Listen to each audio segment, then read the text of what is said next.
Hey guys, my name is Nick and welcome back to the channel. And unless you've been living under a rock or in permanent denial, the month has been about orcs. And as much fun as I have bashing orc players all over the internet, because they are a little bit tedious somewhat sometimes, with every post on every forum just general orc trolling. Everyone has to write in some orcish language, you know, converted Umi language, whatever you want to call it. Everyone has to say, you know, it's 2 minutes past midnight on the 1st of October or Orktober, you know, hashtag Orktober, whatever. Where's my codex? Where's all my new models and everything else? But, you know, if you've been living under a rock, there are 6 new trucks, there's a trike, and there's a new game called Speed Freaks. And we're going to be looking at Speed Freaks today. I don't own it. I have been loaned this for an unboxing from my good friend Iain at White Shark Gaming Studios. All his social media links and everything else you need to know about him are in the description below. So go and check him out. He is a huge Ork fan. He has about 12 or 13,000 points or so of Orks. He is super duper duper, more than I can ever imagine, excited about Orks for this month. But he's kindly lent me this set just so I can have a look and see what's inside and see if it gets my green skin juices flowing. So without further ado, let's get straight into the video.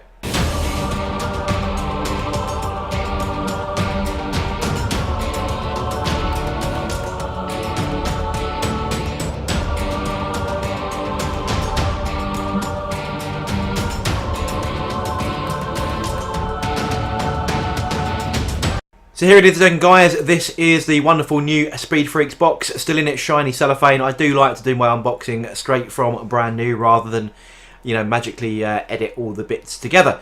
So yep, usual shiny, nice big box. Even the lid doesn't fit on properly. It's kind of jam-packed. You can see there it's a little bit proud. Doesn't all completely close together. And we just spin the box around and have a look at the back, and we can see that we've got a nice little battle mat kind of thing going on. List of contents down that left hand side, and some wonderful painted heavy metal studio standard paint jobs of stuff that I could only dream of achieving. So the set comes with these 2 new trucks. The custom boosta-blasta, which I think is probably my favourite. The shock jump dragster, which actually, thinking about it, is actually my new favourite. That was a quick change, wasn't it? And some war bikes, right? So you get 3 bikes aside and one of these trucks aside, or one of these dragsters or speedy things per team.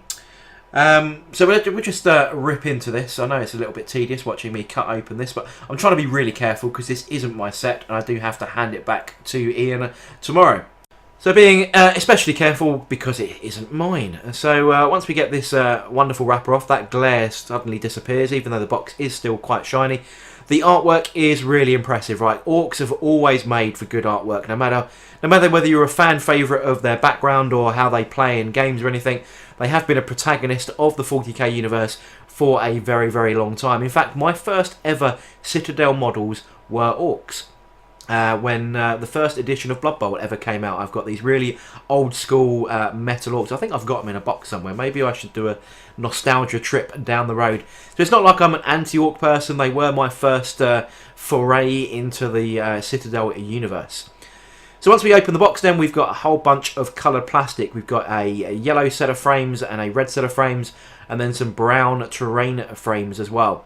So we've got 2 of those to give us, I think it's about 5 different pieces of terrain or obstacles in the game. And just removing there the large other vehicle piece, and then underneath there, what I'm really liking is these posters that are coming in every box set that I've noticed that I've had a look at recently. And that is a full-sized piece of artwork of the actual front of the box. And I think that is a really cool little addition. So we've had him with, I think Forgebane had them, and certainly several other sets in recent times. And if you are a lover of all the artwork that you get in these or on the front of the boxes, because you're going to typically throw the box away, is what most people do with these, right? Unless you're really going to, you know, keep the game, which I don't think people will. Yeah, you're gonna bin the box, but you're gonna miss out on the artwork. So I think throwing in these cardboard posters, these nice double-sized posters, I think is a really good touch. Inside we get some special dice for the game, we get a load of cards, we get a nice little insert of a book, we got some vehicle cards here. We'll get to these in a little bit more detail in a second. And we've got a few more bits and pieces that's all part of the game here, so if you're only interested in the models, you can fast forward this little bit. If you're interested in the actual game, then stick around. So we've got the instructions to put the kits together, we've got instructions for the game, we've got the thick card board sections just below this as well, which actually makes your battle field. One assumes you can probably just use any regular battle mat as well, as long as we'll measure these up in a minute as well to make sure that we know what size of ground we're playing on with this game. And then finally, just in this box that I can't get to quite right because it is quite tight, is all the cardboard tokens and a little measuring stick. And these are all the gubbins. I think that's even the right word for the game, in fact, from what I've seen. And those are all your fire arcs and tokens and moving ability.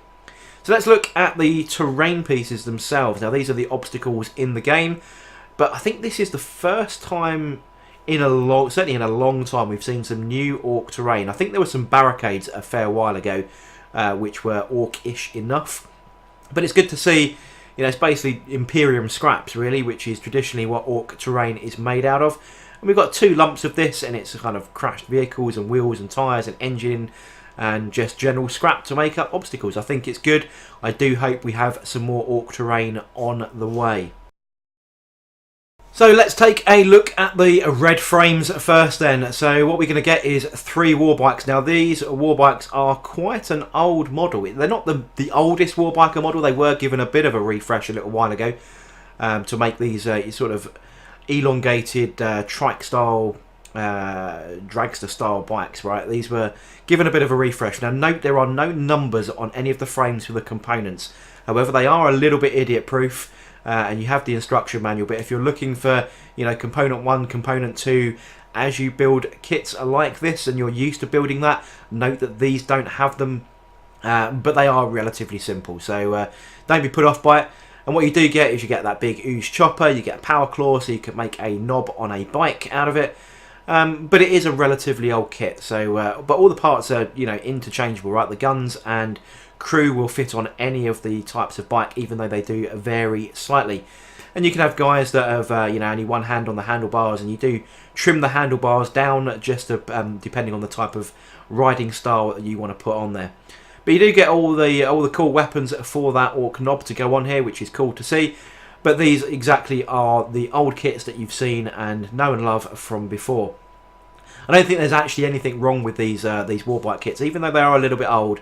There is absolutely nothing wrong with them, and they fit perfectly into an orc army. I don't think they really need a model refresh, to be honest. Torsos were a little bit static, but all orc torsos have always been a bit meh, in my opinion. But you do get that nice little grot holding a little banner, which is a nice little cool addition. But yeah, as I said, if you've owned or seen warbikes before, then absolutely nothing new with this. But what we're all here about, though, is the new vehicles. So this is the custom boosta-blasta frame. So it's a single frame, and you can see it's made out of this same red coloured plastic. I'm not sure why they're doing it in red, whether this production method is cheaper than the standard grey that we know and love. It doesn't feel quite the same, whether that's just a placebo effect because it's in a different colour and your mind interprets it as different plastic. It does feel different to the stuff that you're getting within the Conquest magazine, admittedly. It does feel not as brittle maybe as that, but I don't know whether that's placebo. You do get these cool little grot figures on here, which I think everyone's seen the artwork to this, right? I'll put up a picture, in fact, of what this looks like when it's finished. And to be honest, it does look totally cool. Let's not beat around the bush. These new Orc vehicles are fantastic, and if you're a fan of any kind of Mad Max-esque kind of universe, these are probably the dudes for you, right? So scrap built, but the imagination behind these new vehicles is 10 out of 10 for imagination. I think they are awesome, and if I was interested in doing an Orc army, having a bucket load of these is the way that I would go, because I think they look absolutely awesome.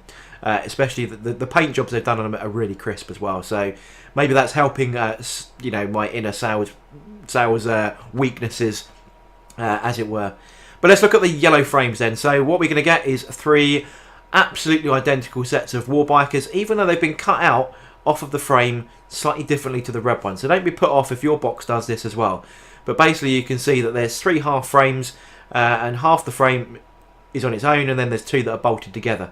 But they've just been cut out differently. So whether that's just a production issue or the way that it comes out of the press is neither here nor there. They are exactly identical. Now this is the next vehicle, and this is the Shock Jump Dragster. Probably my favourite of the 2 vehicles, to be honest. Based on one of the rules and the fact that it's got something that looks like a flux capacitor. Now if you're a fan of Back to the Future, you'll know exactly what I mean. If not, just a quick reminder. This is what makes time travel possible. The flux capacitor. Now, given its name as the Shock Jump Dragster, you can imagine what the rules might be for something like that, and we'll get to that when we just skim through the instruction manual towards the next section of the video, because the rules really reflect how that works, and I'm so glad they put that component in. It really tickled me when I looked at the components, then tallied that up to the actual rules that we can see that come within the box. I think it's a really cool addition, and just genuine imagination overdrive from the people that are sculpting these kits. So as usual then, we get a full instruction guide, the new CAD style instruction guide, which has been going for a long time now, so I won't harp on about that. But you can see this is quite a complicated build actually. There's an awful lot of parts on here, and it shows both vehicle types that you can build in here. And then right at the very end, we're actually going to get the base rules for the vehicles at the end. No points included, but we've got power level, and then we've got all their abilities and faction keywords and so on. So that if you're playing a narrative or open-based game, then you can jump straight in. And until the Ork Codex comes out, which is 7 days from today. I'm recording this on the 28th, so the day this box set came out, or 27th in fact. And then in a week's time, we get hold of the Codex, which went on pre-order today. But just as a reminder, there is the full instructions for the war bikes in here. You will need that because the bikes have no frame numbers or part numbers on. So if you've never built an Ork biker before and you're a little bit unsure, make sure you really follow it. All the rules for the Shock Jump Dragster and the custom Boosta-blasta are in multiple languages as well. So if English isn't your native language, it does come in pretty much every major language that I can think of off the top of my head. But as I said about the flux capacitor, right, there's a really cool rule called the shock tunnel. I am going to read it because it did make me laugh. That when you advance with this model on a 4+, when you roll for that advanced distance, you remove it from the battlefield and set it up again anywhere on the battlefield more than 9 away from the enemy unit. After doing so, roll a d6, and on a 4+, it suffers a mortal wound itself. I think that is utterly brilliant. It's reflective of your time travel car, the DeLorean from Back to the Future, almost hitting 88 miles an hour there, disappearing and then reappearing a bit further down the line. I think that is an absolutely stunning rule, and has made me laugh no end. Now I know an early question around these new vehicles was the size of the base they come on. They come on a 150 by 95mm oval, and then the war bikes come on their traditional 75 by 45mm base. But that is important on the vehicle ones, right? There's a lot of questions about scale. So it's slightly smaller than a Knight base, but still bigger than most monsters. So quite large bases. You get a good idea of how big these kits are. Now, as part of the game, if you're not interested in the rest of this video, I completely understand, because I think most people are here to look at the miniatures. But you do get all these different cards. Now, a lot, Games Workshop standalone games these days, you do require cards to play them and lots of tokens, and this one is no exception. So you get all these custom job cards, which have impact in the game about what your vehicles will be doing when you apply points to them from your cunning dice. And then you also get all your vehicle cards. So this one, I'm not going to open these up because they don't belong to me, so these weren't resealable, these ones, so I'm going to leave these in the packet. But you can see here you've got the Megatrack Scrapjet, so you have got the cards for the other vehicles, not just the ones that come in this, which is a good sign. You also get these little screens here, because when you're playing the game you create 3 pools of dice, which is like your speed, cunning and something else, can't remember off the top of my head, where you assign your pool of dice, and then you reveal where you've spent your points, really, in which phase of the game you're going to be using those dice. So you might want to do more manoeuvring, you might want to be more shooting, or you might want to do more cunning, which is to do with the order in which you play the game, whether you seize sort of the initiative. Then what we've got is like damage dice as well. Lots of this is about careening into obstacles, those terrain pieces we've got, or each other or the enemy, and then you apply various points of damage to you. And there are some side effects to certain bits of damage as well. So your driver could be wounded, which will impact your dice rolls. And then there's lots of crunch cards at the very end, which is basically one standard point of damage. But those first ones have sort of a point of damage and then sort of secondary impact, which might be, you know, reduce your movement or reduce your shooting abilities and so on.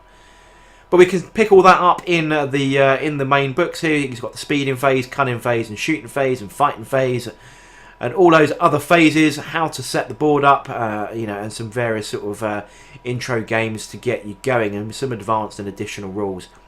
But what a lot of people are looking for is some pretty artwork, and we get that in the showroom, where we get to see the dragster and all the other cool vehicles, all painted up by the Heavy Metal team. That bottom one, the rocket jet thing, I think is also amazing. In fact, let's be honest, all 6 of these vehicles are really, really cool. No great shakes about it. They are stunners. And then all the tokens and everything to do with all the cunning manoeuvres that you're going to do. We've got some fire arcs for your bikes and for the vehicles as well, so they do have front and side arcs. Then we have levels of manoeuvrability. So we've got 1 arrow, 2 arrows, and 3 red arrows. And that depends on the complexity of the manoeuvre that you're going to be doing, which you're going to be messing around with some of those allocated pool dice you've got. Then finally what we've got is the board itself. Now I'm going to measure these out. These are 8 1/4 inches in the shortest bit and 11 inches in the longest length of card. And as I said, you've got 8 of those. So just to prove that with a tape measure for no reason other than in case you didn't believe me. So you can make up a nice little playground out of that, or you can just use a gaming mat and just measure up the area yourself, depending whether you want to use and mess around with these cards. But they're quite detailed and quite well printed, to be honest. So there we go then, guys. That is the Speed Freaks box all unboxed and had a look at all the sprues and all the bits and pieces that come with it. Then this is a bit of a trend of Games Workshop of late to introduce new kits and kind of make a bargain easy way into collecting the rest of the army, really. So my personal opinion is that people are going to use this for the cheapness of the models. The rest of it will probably end up languishing in a box in your loft. You might give it a go, but in all honesty, most of these box games that are coming out of late, you're in it for the models because you're getting a bit of a saving. And these two are officially unique, but I do suspect that these wagons or these trucks that are coming out will be released very shortly as standalone kits to go with the rest of the range because they are rather nice. And then, yep, the war bikes, same old sprue that we've seen for a long time as per the description that I gave during the unboxing. But yeah, I can imagine most people probably will not be playing this game as with all these other box games. They're in it for the models, adding to the existing collection or using it to bolt onto a start collecting set, something like that to get their Ork or whichever faction box set that you're buying going.